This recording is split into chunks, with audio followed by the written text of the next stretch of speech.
अस्सलाम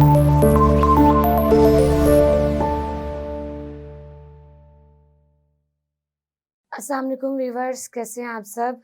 उम्मीद है आप सब खैरियत से होंगे। आज हमारे पास फोर्थ टॉपिक है ह्यूमन एक्टिविटीज़ एंड इरोजन के ह्यूमन एक्टिविटीज़ की वजह से किस तरह से इरोजन जो है वो पहले से ज़्यादा बढ़ती जा रही है, उसके बारे में हम पढ़ेंगे वन बाय वन। यहाँ पे सबसे पहले आपका पॉइंट आ जाता है डिफोरेस्टेशन। जैसे कि आप जानते हैं कि डिफोरेस्टेशन में क्या होता है, जो जंगलात की कटाव, जंगलात को आग लगना या पहले से जंगलात ट्रीज वगैरह वो कम होना, वो आपके डिफोरेस्टेशन में आ जाता है। तो डिफोरेस्टेशन की वजह से, ट्रीज के कम होने की वजह से ये आपकी इरोजन की वजह बनती है। Reduce in quantity of trees is the main cause of erosion. कि डिफोरेस्टेशन आपकी इरोजन की वजह बनती है। इसी तरह आपका जो वाटरिंग प्रोसेस है, वाटरिंग, पानी किस तरह से इरोड करता है।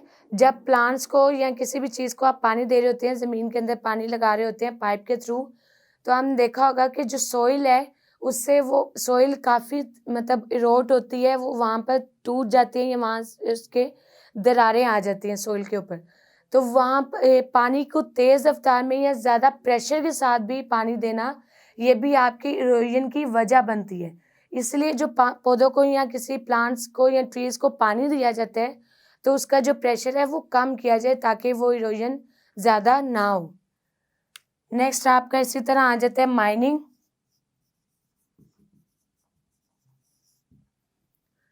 अब माइनिंग आपका इरोजन, माइनिंग करना ज़ाहिर सी बात किसी भी मुल्क की इकोनॉमी के लिए, ये डेवलपमेंट के लिए मुल्क की ज़रूरी है कि वहाँ माइनिंग में क्या है, ये ऑटोमेटिकली नेचुरल है कि मतलब किसी भी कंट्री की डेवलपमेंट के लिए माइनिंग ज़रूरी होती है। पहाड़ों की मतलब खोद करना, वहाँ से मिनरल्स जो आपके गोल्ड वगैरह या कोई भी मिनरल्स पाए जाते हैं, उनको निकाला जाता है। तो माइनिंग ज़रूरी होती है। माइनिंग के थ्रू रॉक्स की इरोजन होती है। रॉक्स जो हैं वो इरोड होते हैं बाय माइनिंग। नेक्स्ट इसी तरह आपका आ जाता है एग्रीकल्चर। एग्रीकल्चर, अब एग्रीकल्चर में क्या है, जब ज़मीन वगैरह में कोई भी खाद वगैरह या वहाँ पर कोई भी चीज़ उगाने के लिए सेडिमेंट्स, वहाँ पे नए पार्टिकल्स या उसको फर्टाइल करने के लिए नई खादें, नई केमिकल्स का इस्तेमाल किया जाता है। तो उसके ज़रिए भी उस टाइम तो वो ज़मीन फर्टाइल हो जाती है, वो आपको फ़ायदा देती है या ज़्यादा वहाँ पे खेती उग जाती है। लेकिन time by time Aahista Aahista soil जो है वो इरोड होती है, डिफरेंट केमिकल्स को इस्तेमाल करने से या केमिकल का ज़्यादा इस्तेमाल करने से ज़मीन को फर्टाइल करने के लिए। तो एग्रीकल्चर भी एक तरह से आपकी रीज़न बनती है इरोजन की। इसी तरह नेक्स्ट आपका पॉइंट आ जाता है एयर पोल्यूशन।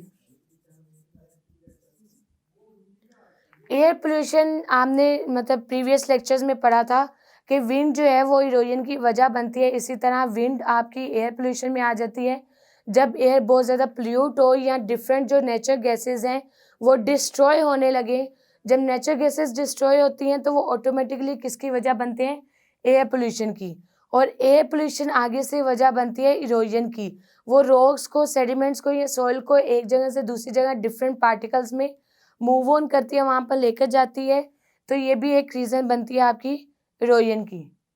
सो ये हमारे पास डिफरेंट पॉइंट्स थे कि ह्यूमन एक्टिविटीज़ की वजह से जो ज़मीन है या जो डिफरेंट रॉक्स पार्टिकल्स हैं वो किस तरह से इरोड करते हैं, इरोजन किस वजह से होती है, उसके बारे में हमने डिस्कस किया।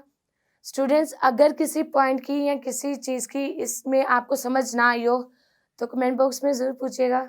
तब तक के लिए अपना ख्याल रखें, फिर मुलाकात होगी। अल्लाह हाफ़िज़।